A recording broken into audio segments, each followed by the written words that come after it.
자, 이제 부동산 가격제 원칙 보겠습니다. 좀 전에 형 이름이 뭐였죠?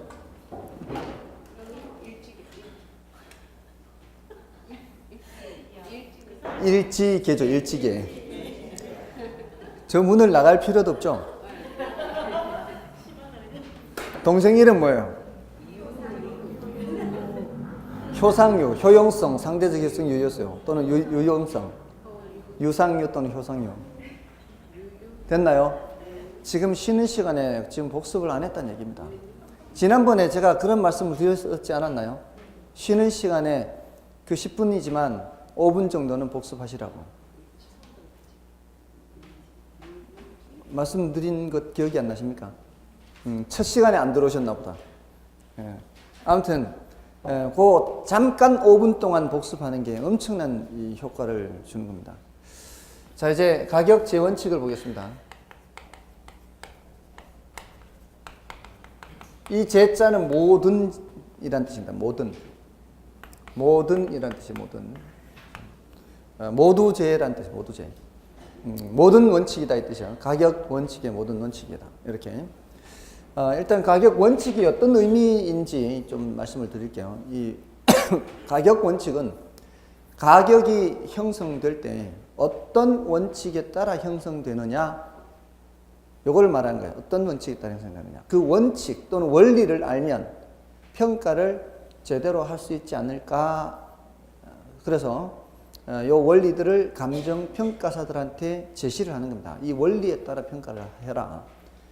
이게 이렇게 볼 수 있습니다. 진품 명품을 보셨다니까 들어보셨을 거예요. 그 진품 명품을 이제 보다 보면은 전문가가 있고 패널들이 있죠. 패널들은 이제 방송인이나 뭐 연예인들 이런 사람들이 와서 이제 가장 근접하게 맞추면은 뭐 인형도 주고 뭐도 이렇게 주죠. 근데 이 그 비전문가다 보니까 터무니없이 오차가 큰 숫자를 얘기할 수가 있죠. 이러면은 별로 재미가 없죠. 그래도 좀 어느 정도 이렇게 좀 비슷비슷한 데 가야 재미가 있지 않나요? 원래 게임이라는 거는 터무니없으면 재미없는 거예요. 게임이 제일 재미있는 거는 어떤 경우가 하면은 실력도 가미가 돼 있어야 되고요. 운도 가미가 돼 있어야 돼요. 실력만으로 되는 건 별로 재미없어요. 그리고 운으로만 되는 것도 별로 재미없어요. 실력과 운이 적절하게 결합이 돼야 이게 재미있는 거예요. 그래서 고스톱이 재미있는 거예요. 고스톱이 재미있는 이유는 실력과 운이 결합되어 있거든요. 이게 처음 출발해가지고 한 몇 바퀴 돌다 보면은 상대방이 내 손에 있는 거 다 알고 있어요. 다 알고 있죠. 저놈은 뭐를 갖고 있지 않다, 최소한. 또는 뭐를 갖고 있을 가능성이 많다. 이렇게 되는 거예요. 왜냐하면은 이렇게 폐 바닥에 깔려 있던 것 중에 무언가를 먹을 기회가 있었는데도 불구하고 좋은 건데, 그걸 먹으면 아주 좋은 건데도 불구하고 그걸 먹지 못하고 다음 선수가 먹었다는 얘기는 그 패를 속에 들고 있지 않다는 얘기입니다. 그걸 기억하고 있는 거죠. 돌아갈 때. 그 실력이죠. 자, 근데 뒤집어지는 건 운이잖아요. 그러니까 실력과 운이 적절하게 결합이 되어 있는 거죠. 그래야 재밌어요. 그러니까 너무 터무니없이 이렇게 오차가 벌어지면 재미없으니까 감정위원들이 힌트를 주죠. 자, 이 도자기는 굽이 이렇게 생겼는데 요거는 굉장히 드문 편입니다.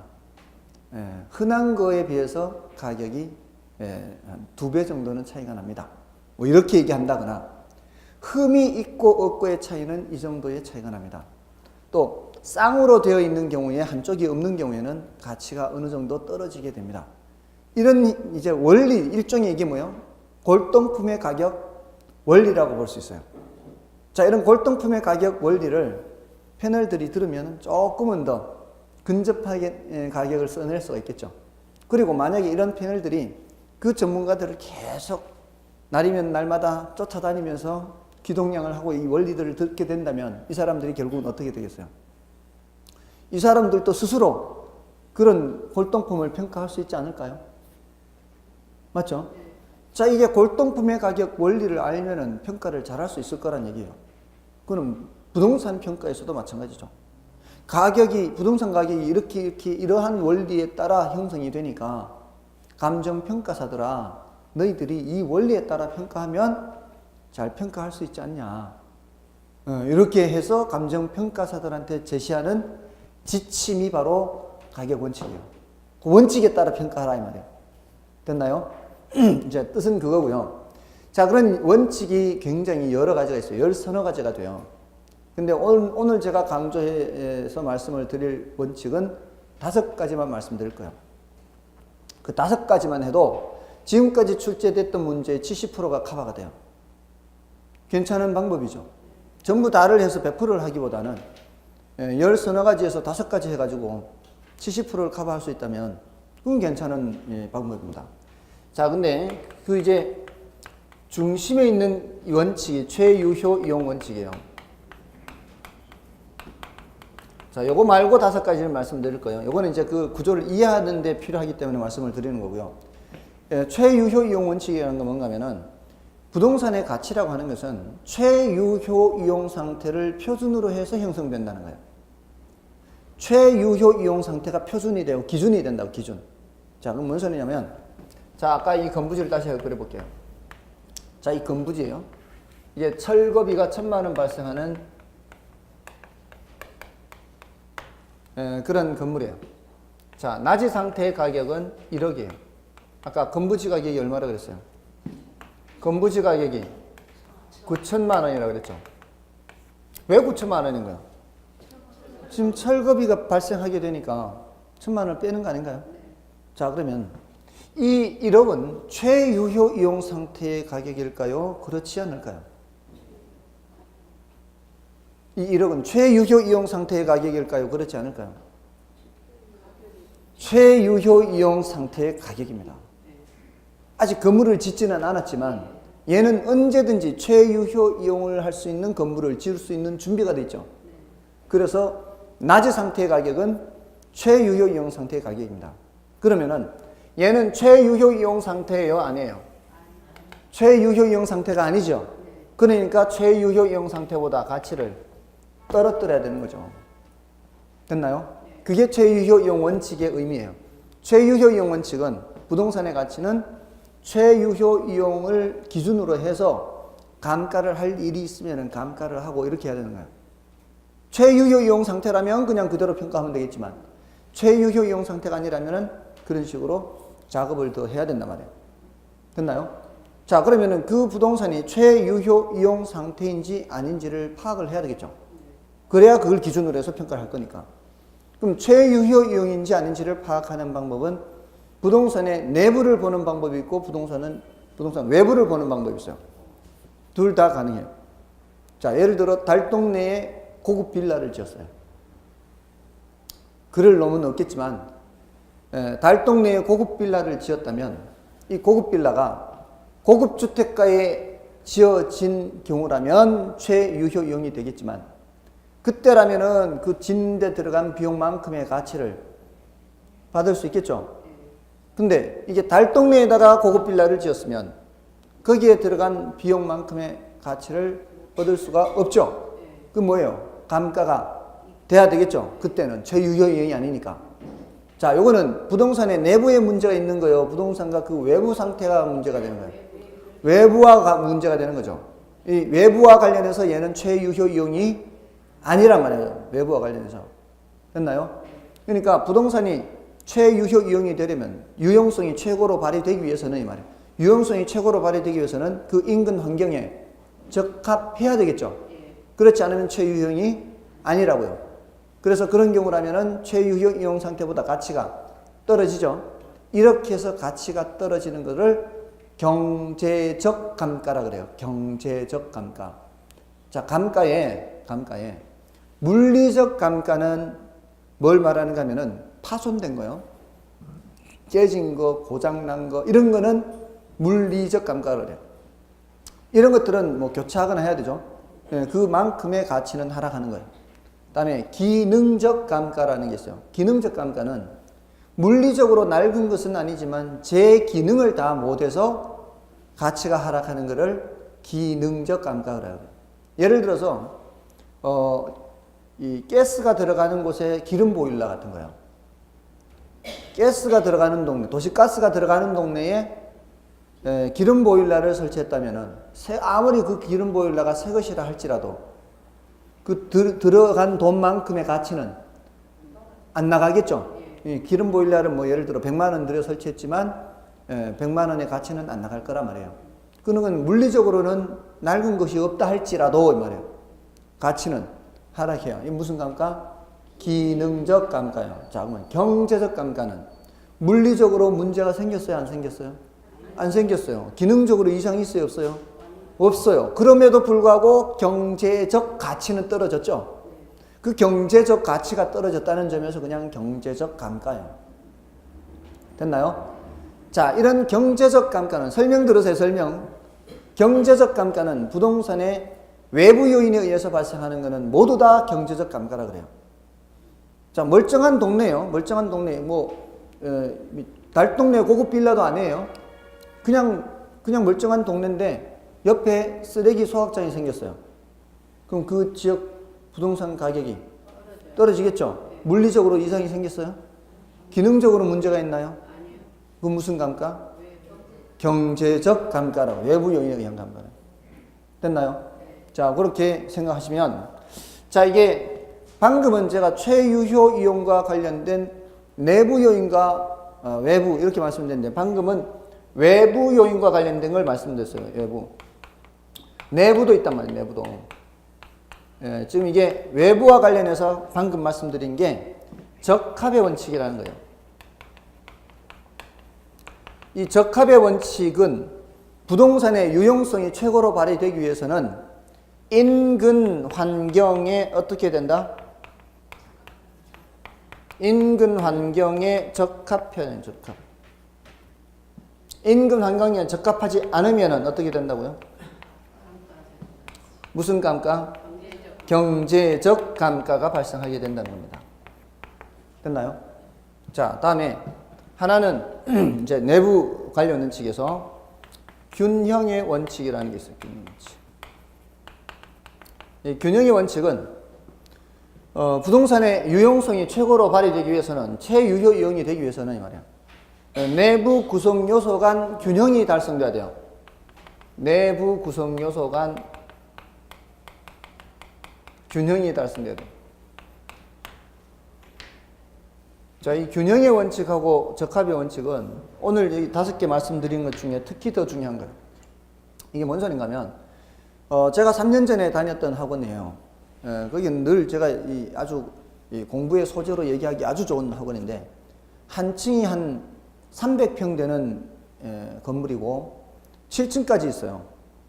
한 층이 300평이고, 300평이면 꽤 큰 편입니다. 거기 이제 그 공인중개사 학원도 있고, 또 영어 학원도 있고, 또 간호사 뭐 무슨 학원도 있고, 뭐 이런 이제 그거 말고도 다른 사무실도 있고 한 그런 건물이었는데, 7층까지 있었어요.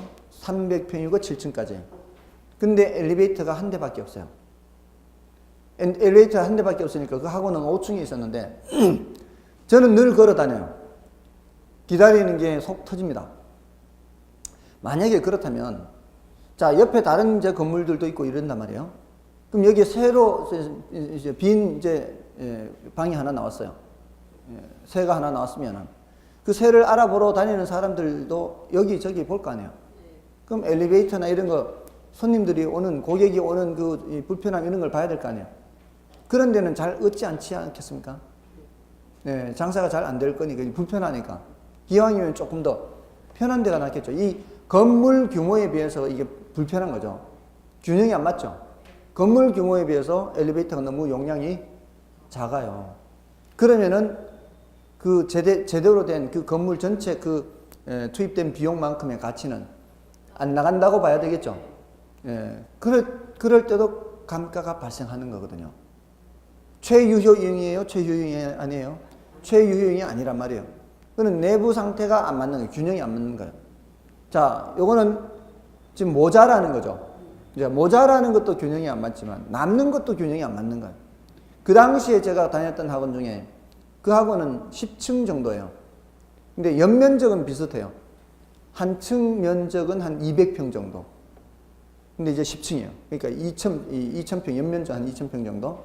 근데 거기는 엘리베이터가 6대예요. 6대. 홀수층 세대, 짝수층 세대. 지금까지 제가 많은 건물을 다녀봤지만 늘 저를 기다려주는 엘리베이터는 거기밖에 없었어요. 항상 가면 저를 기다려줘요. 타기만 하면 돼요. 자, 이것도 비효율이죠. 균형이 안 맞죠. 제가 생각하기에는 최소한 하나씩 홀수층, 짝수층 하나씩 필요 없습니다. 최소한. 자, 그러면은 그 엘리베이터를 설치하기 위해서 임대 공간이 부족해지고요. 엘리베이터 설치 비용이 더 많이 들죠. 돈은 많이 들어갔죠. 돈은 많이 들어갔지만 그만한 가치는 안 나가는 거죠. 이것도 뭐 최유효용이 아닌 거죠. 균형이 안 맞아서. 됐나요? 자, 이렇게 해서 균형이 안 맞으면은 감가가 발생한다면 이게 무슨 감가일까요?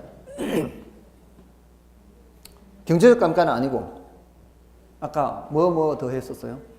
물리적 감가 하나 하고 기능적 감가 있죠. 무슨 감가겠어요? 기능적 감가. 이건 새 거라도 그럴 수 있어요. 됐죠? 기능적 감가예요. 다음에 다른 것도 더 있는데 다른 거는 나중에 하고요. 기여의 원칙이라는 게 있어요. 기여의 원칙은 부동산의 가치는 각 구성 부분의 기여도의 합이다. 그래. 기여도의 합. 생산비 합이 아니에요. 생산비 합이 아니라 기여도의 합이다. 이렇게. 자, 이게 뭔 소린가 하면은 자, 여러분들이 집을 내놓을 때 500만 원을 들여서 주방 욕실 좀 손보고 도배장판 다 하고 이렇게 좀 낡은 것들을 싹 손 좀 봐서 내놓을 때 그냥 내놓으면 2억에 내놓을 수 있는데 그렇게 손 좀 봐서 내놓으면 2억 1천에 내놓을 수 있다면 해야 되겠죠. 들어간 비용은 얼마 들어갔어요? 500 들어갔죠. 근데 가치 상승은 얼마나 발생했어요? 가치 상승은 1,000만 원 했죠. 1,000만 원. 2억짜리가 2억 1천이 됐으니까. 맞나요? 자, 그거는 물건의 가치가 어떤 물건이 특히 부동산의 가치가 상승할 때는 거기에 투입된 비용의 합으로 상승하는 게 아니라 기여한 정도의 합으로 상승한다 이 말이에요. 그럼 거꾸로 얘기하면 어떻게 되겠어요? 거꾸로 얘기하면 돈은 많이 들여도 가치 상승은 적게밖에 안 될 수 있죠. 뭐 엘리베이터 같은 게 그런 경우예요. 너무 과다한 엘리베이터. 과다한 엘리베이터 같은 경우에는 돈은 많이 들였지만 가치 상승은 별로 안 들 거 아니에요. 그러니까 새 것의 가격에서 가치를 떨어뜨려야 되는 거예요. 그러니까 얘는 굉장히 밀접한 관계에 있어요. 얘네들은 굉장히 밀접한 관계가 있는데, 자, 요거는 특히 어떤 경우에 이제 써먹는가 하면은 추가 투자를 할지 말지 판단할 때, 추가로 할지 말지를 판단할 때 요 기여의 원칙을 적용할 수가 있어요. 됐나요? 자, 3개 나왔죠? 별로 어렵지 않죠? 외부 관련되는 거, 내부 균형의 원칙과 기여 원칙. 기억할 만하죠? 지금은 최소한 그렇죠. 다음 주 되면 어떨란지 모르겠지만. 다음에 이제 토대가 되는 원칙인데요. 이건 이제 이 토대라는 말은 굳이 외울 필요는 없어요. 별로 중요한 의미가 아니고요. 이것도 내부 외부도 이렇게 이게 이해를 하는데 도움을 주는 정도이지 뭐 이걸 굳이 이렇게 나눠서 질문하지는 않습니다. 자, 변동의 원칙이라는 게 있어요. 형 이름이 뭐였죠? 이제 봐요. 훨씬 낫잖아요. 한번 복습을 하니까. 근데 그거를 제가 꼭 지적을 해야만 하는 게 아니라 여러분이 스스로 해야 된다 이 말이에요. 동생 이름은? 효상유. 뭐 그 교재에 있는 순서대는 뭐 어떻든 아무튼 변동의 원칙은 그 일지계가 자꾸 변해요. 형이 변해요. 형이 고정돼 있지 않아요. 형이 뭐예요? 형이 일지계잖아요. 일반 요인, 지역 요인, 개별 요인. 그 지역의 인구라든가 지역의 행정 규제라든가 지역의 소득 수준이라든가 이런 것들이 자꾸 변한다고요. 그럼 형이 변하면 뭐도 변하게 돼 있어요. 동성도 변하는 거죠. 효용성이나 상대질서나 유효성 이렇게 변해요. 그럼 가치도 자꾸 변하겠죠. 그러면은 자꾸 가치가 변하기 때문에 감정평가사들이 예, 이거 10억입니다. 3억입니다. 이렇게 얘기할 때는 이게 언제적 가격인지를 반드시 얘기를 해줘야 되지 않나요? 아까 제가 이게 스마트폰으로 이거 앱 소개할 때 이게 언제 가격이라고 그랬어요? 1월 1일 가격입니다. 1월 1일. 그럼 법으로 정해놨어요. 1월 1일 가격인데 발표만 5월 31일까지 한다고요. 5월 31일까지. 아시겠어요? 그런 가격을, 그 시점을 정해놔야 될 거 아니에요. 그런 거를 뭐라고 하는가 하면은 기준 시점이라고 그래요. 기준 시점. 기준 시점을 명확히 해야 되겠죠. 뭐가 자꾸 변하니까. 가치 형성 요인. 그 형이 변하니까. 동성도 변하고 가치가 자꾸 변하니까. 그래서 기준 시점을 명확히 해야 돼. 명확히. 언제다는 거예요. 됐나요? 그래서 그 부동산 가격 공시제도에서는 그거를 공시기준이라고 그래요. 공시기준일. 공시기준일이라는 말이나 기준 시점이나 같은 말이에요. 법으로 공시기준일을 매년 1월 1일로 정해놨어요. 네, 다만 발표를 개별 공시지가는 5월 31일까지 할 뿐이에요. 됐나요? 자, 이거는 이제 다른 것도 있어요. 다른 것도 있는데 지금 단계에서는 이런 것 정도만 해도 충분합니다. 다음에 이제 대체 원칙이 있어요. 대체 원칙은 대체가 뭐예요? 대체가 이거 아니면 다른 걸로 이렇게 교체하는 거죠. 이 부동산의 가치라는 게 대체 가능한 다른 물건과 상호 작용하는 과정에서 형성된다는 거예요. 대체 가능한 다른 물건과 상호 작용하면서. 그러니까 요놈과 요놈이 대체 가능한 놈이에요. 근데 상호 작용을 한다는 얘기는 요놈의 가격이 낮고 이쪽에 요놈의 가격은 높다면 대체 가능한 두 개가 한 놈은 가격이 낮고 한 명의 가격이 높으면 사람들이 뭘 선택하겠어요? 가격이 낮은 걸 선택하겠죠, 당연히. 그럼 가격을 낮은 걸 선택하고 이건 선택을 안 한다면 가격이 낮았던 놈은 가격이 올라가게 되고 선택받지 않는 요놈은 가격이 내려가서 결국은 가격이 비슷해지겠죠. 대체 가능한 두 개, 효용이 같다면 결국은 가격도 같아지겠죠. 또 반대로 가격은 같은데 효용이 다른 거라면 한 놈은 효용이 높고 한 놈은 효용이 낮다면 뭘 선택하겠어요? 효용이 높은 걸 선택하겠죠. 그럼 효용이 높은 걸 선택하면 그 과정에서 가격은 올라가게 되고 얘는 내려가게 되고 효용이 다르다면 가격도 결국은 달라지게 될 거란 얘기죠. 자, 그러니까 내가 지금 A라는 부동산을 평가를 해야 돼요. A라는 부동산을 평가를 해야 된다면 A하고 비슷한 다른 게 얼마에 거래되는지를 보라는 얘기예요. 그죠? A하고 비슷한 다른 게 얼마에 거래되는지 보면 이거하고 비교해서 보면은 얘도 어느 정도 되겠구나 알 수 있을 거 아니에요. 그렇게 써먹을 수 있다는 거죠. 대체 원칙에 따라. 그래서 대체 원칙은 감정평가 3방식 모두 관련돼요.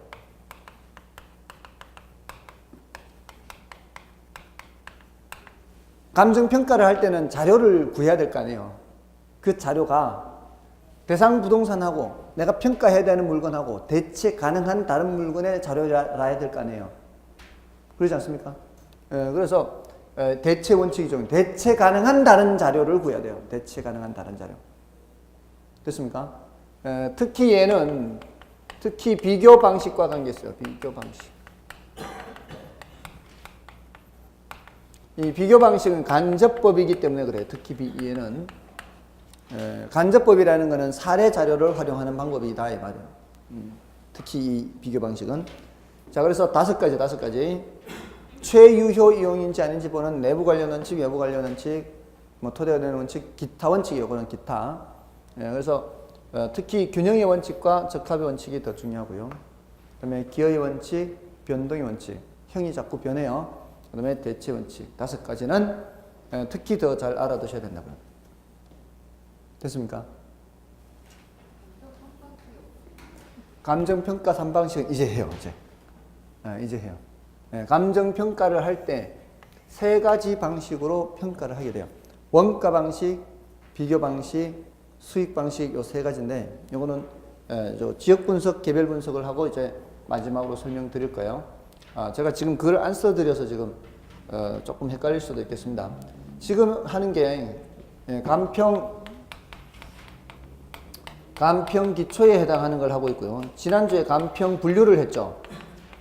간평 분류를 했고 아까 처음 시작할 때 가치와 가격 했고요.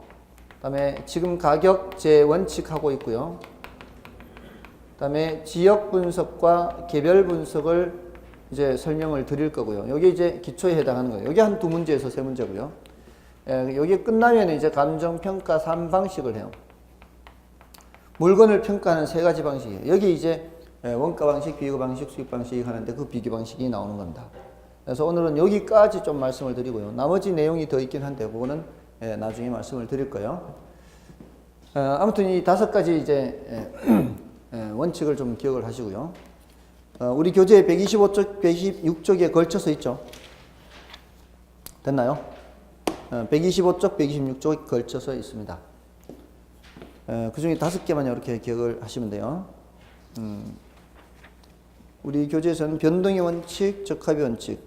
125쪽에 그렇게 두 가지가 있죠. 최유용 원칙 밑에. 그 다음에 126쪽에 기의 원칙, 균형의 원칙, 그 다음에 맨 밑에서 두 번째 대체 원칙, 이렇게 5가지. 자, 이제 지역 분석하고 개별 분석입니다. 요거 설명드리고 이제 감정평가 3방식 할 거예요. 자, 지역 분석과 개별 분석. 자, 요거는 조금 전에 형 이름이 뭐였어요? 그 중에서 일반 요인보다는 뭐가 더 중요한가 하면은 지역 요인과 개별 요인이 더 중요해요. 지역 요인을 분석하는 거를 지역 분석이라고 하고요. 개별 요인을 분석하는 거를 개별 분석이라고 해요. 이거를 여기 이제 일반 요인 분석은 안 하는 거지만 이거를 이제 가치 형성 요인을 분석한다 이렇게 해도 돼요. 가치 형성 요인을 분석한다. 됐나요? 자, 근데 여기서 지역을 분석한다라고 할 때 분석하는 것은 뭐를 분석하는가 하면 용도적 지역을 분석하는 거예요.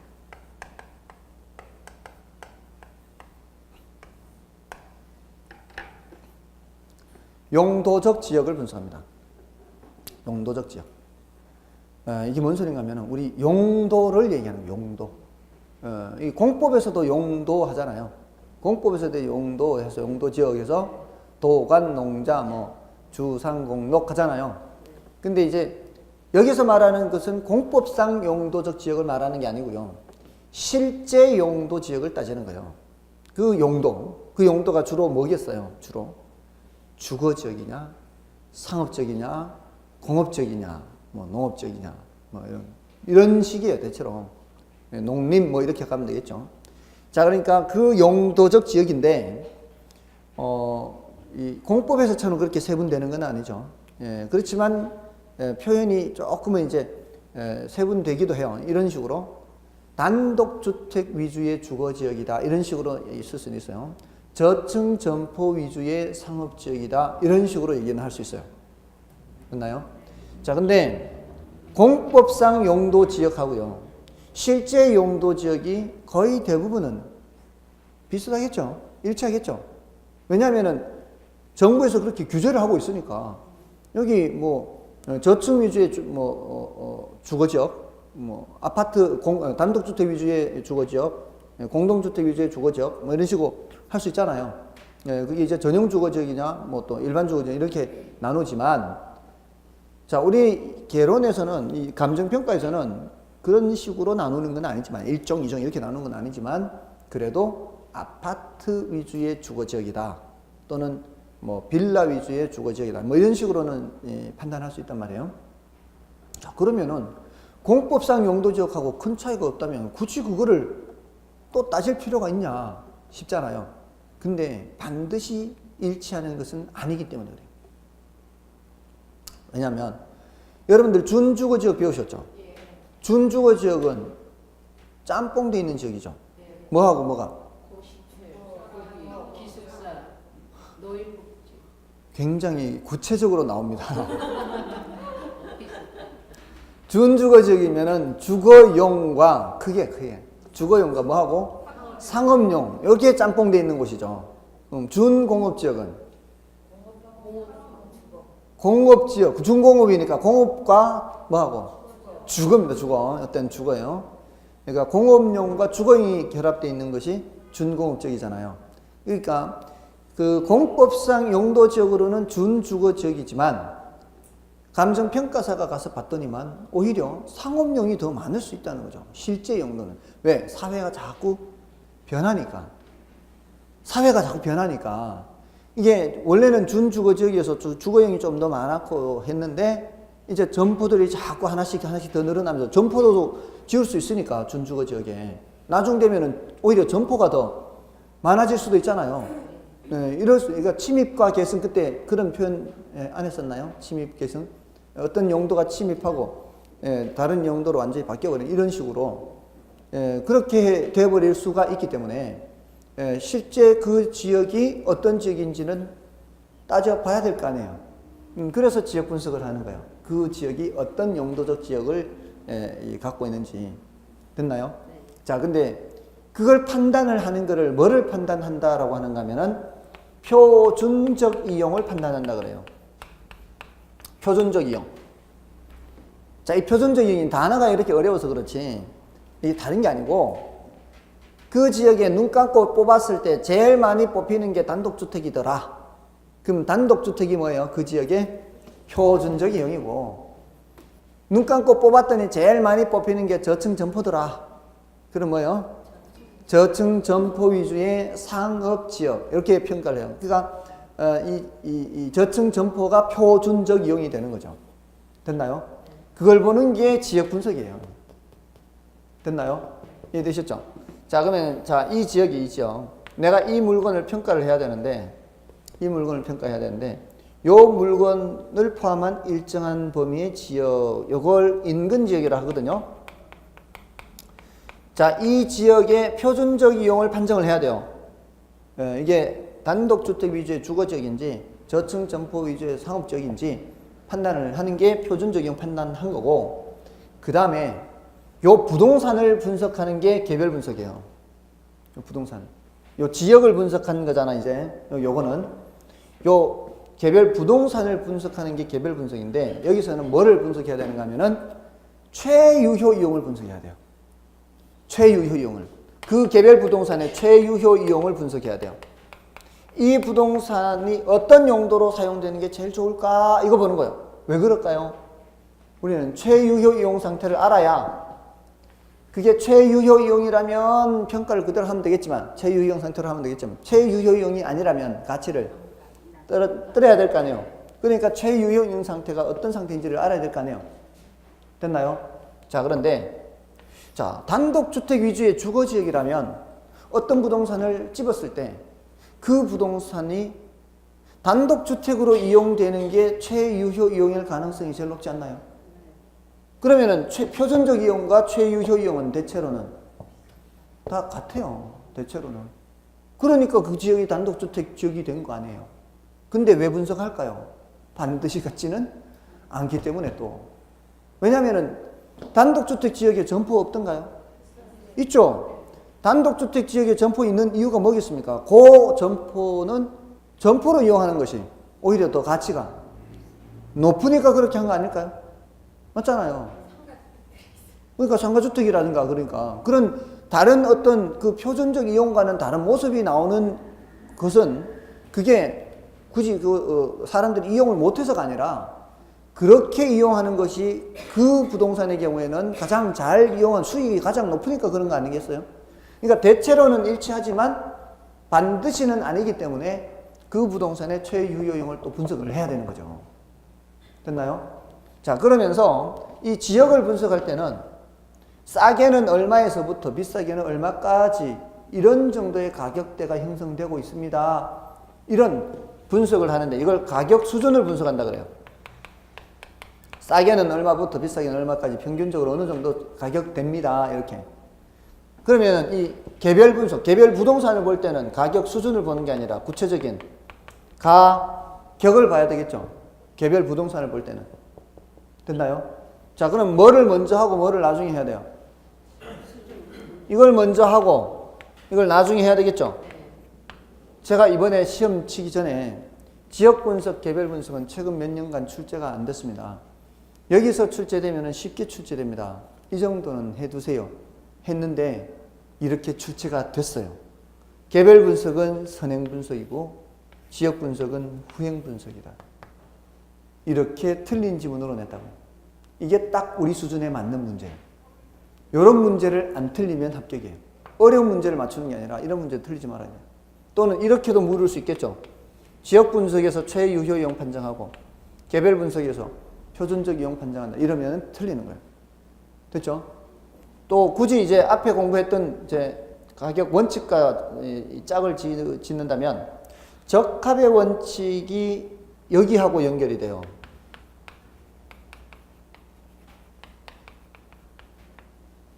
적합의 원칙은 지역을 보는 거거든요. 지역. 이 부동산이 주변 환경하고 어울리는지 보는 거니까.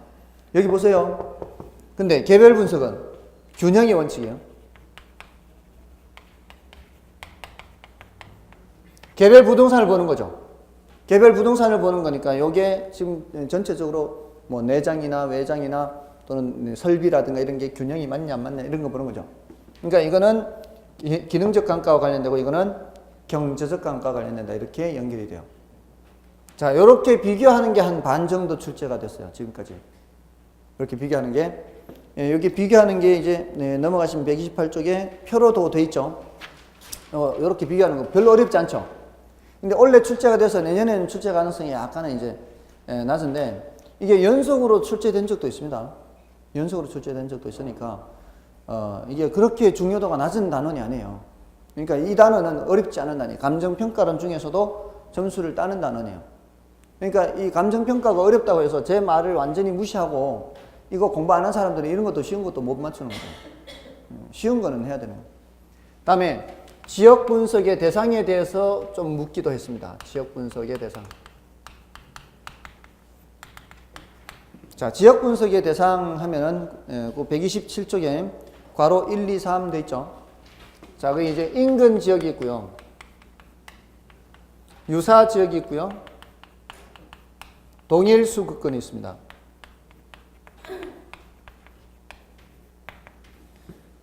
인근 지역은 조금 전에 말씀드렸죠. 인근 지역 안에 누가 있어요? 내가 평가해야 되는 부동산. 이걸 대상 부동산이라 그래요. 내가 평가해야 되는 부동산을 대상 부동산이라 그래요. 대상 부동산을 포함하고 있는 그 지역을 무슨 지역? 인근 지역이라고 합니다. 그래서 대상 부동산의 가격 형성에 직접 영향을 미치는 거예요. 근데 유사 지역이라고 하면은 인근 지역과 지역 특성이 비슷한 지역을 말하는데 대상 부동산이 속해 있지는 않죠. 이 유사 지역은 한 군데만 있지는 않겠죠. 가까이 있을 수도 있고 멀리 있을 수도 있습니다. 가까이 있다고 유사 지역이고 멀리 있다고 유사 지역이 아니고 그런 게 아니에요. 거리 원근을 따진다는 얘기야, 안 따진다는 얘기요? 안 따진다는 얘기죠. 원근을 따지지는 않습니다. 다만 너무 멀면 안 되겠죠. 너무 멀면 그 대체 경쟁 관계가 없다라고 봐야 되기 때문에 대체 가능한 걸로 봐야 되거든요. 아까 대체 원칙. 대체 가능한 물건이 있는 권역으로 봐야 된단 말이에요. 그래서 이렇게 일정 범위를 이제 묶어야 돼요. 그 묶어주는 개념이 바로 동일 수급권이에요. 동일 수급권은 그러니까 얘네들하고 같은 급수가 아니죠. 얘네들이 여기에 포함되는 거니까. 맞죠? 여기에 포함되는 개념이 유사지역과 인근지역이. 그러니까 다른 용도적 지역도 이 안에 있을 수 있죠. 다른 용도적 지역도 이 안에 있을 수 있어요. 그게 이제 동일 수급권인데 수급이 뭐를 줄임말이에요? 수요와 공급을 줄임말이죠. 수급. 갑자기 언뜻 머리에 떠오르는데 그 수급이 그 수급이 아니에요. 그 저기 적장을 배워서 적장에 목을 쳐서 이렇게 한다 그러죠. 그 수급이 아니고 수요 공급 줄임말입니다. 그럼 수요 공급하면 뭐 생각? 시장 생각해야죠. 그럼 동일 수급권을 뭐라고 번역하면 돼요? 동일 시장권이다 이렇게. 동일 시장권이다. 그러니까 이게 하나의 시장 범위라는 얘기예요. 그러니까 이 물건이 아닌 다른 물건을 선택한다면 이 시장 범위를 벗어나면 된다 안 된다? 이 시장 범위를 벗어나면 안 되는 그 범위란 얘기예요. 동일 수급권, 동일 시장권. 그러니까 이 물건을 평가하기 위해서는 얘하고 비슷한 다른 사례를 봐야 된다 그랬잖아요. 그건 다른 사례가 인근 지역 안에 있는 게 제일 좋겠죠. 같은 지역이 있으면 이제 지역도 똑같은 지역이니까. 근데 여기에 인근 지역이 없으면 사례를 유사 지역까지 가서 구해야 될 거 아니에요. 근데 뭐는 벗어나면 안 되는 거예요. 동일 수급권은 벗어나지 않고 구해야 되는 거죠. 그래서 동일 수급권은 사례 수집의 최원방권이라고 그래요. 최원방권. 사례 수집의 최원방권. 그걸 묶어주는 개념이 동일 수급권이에요. 됐나요? 지금 이번 순환은 여기는 이제 이렇게 뜻만 알고 가시면 돼요. 됐죠? 뜻만.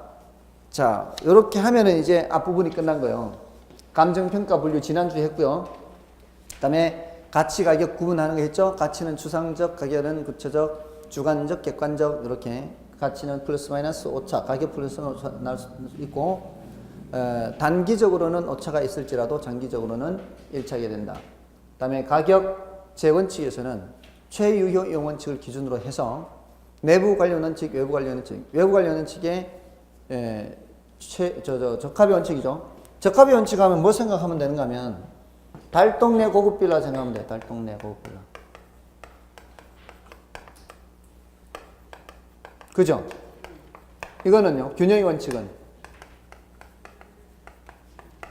엘리베이터 연상하죠. 엘리베이터. 예를 든 그 예들을 생각을 하시라고요. 그죠? 기회의 원칙 하면은 집수리하고 내놓는다 이렇게. 기회 원칙. 변동의 원칙. 형 생각 형. 형이 자꾸 변한다. 형이 변하니까 동생도 변한다. 그렇죠? 그렇게 자꾸 뭔가를 연상해서 기억하는 방법을 자꾸 생각하라고요. 그러면은 훨씬 빨리 숙달이 될 겁니다. 자, 이렇게 하고 그다음에 지역 분석, 개별 분석에서는 지역 분석이 선행 분석, 개별 분석이 후행 분석. 지역 분석은 표준적 이용을 판정하는 거고, 개별 분석은 최유효 이용 판정하는 거고. 지역 분석은 가격 수준을 판정하는 거고, 개별 분석은 가격을 판정하는 거고. 됐나요? 그래서 지역 분석은 적합의 원칙과 관련된다면 개별 분석은 균형의 원칙과 관련되고, 자, 이런 식으로 비교하면 돼요. 됐죠? 됐나요? 자, 이제 좀 쉬고 이제 감정평가 3방식을 설명드리겠습니다.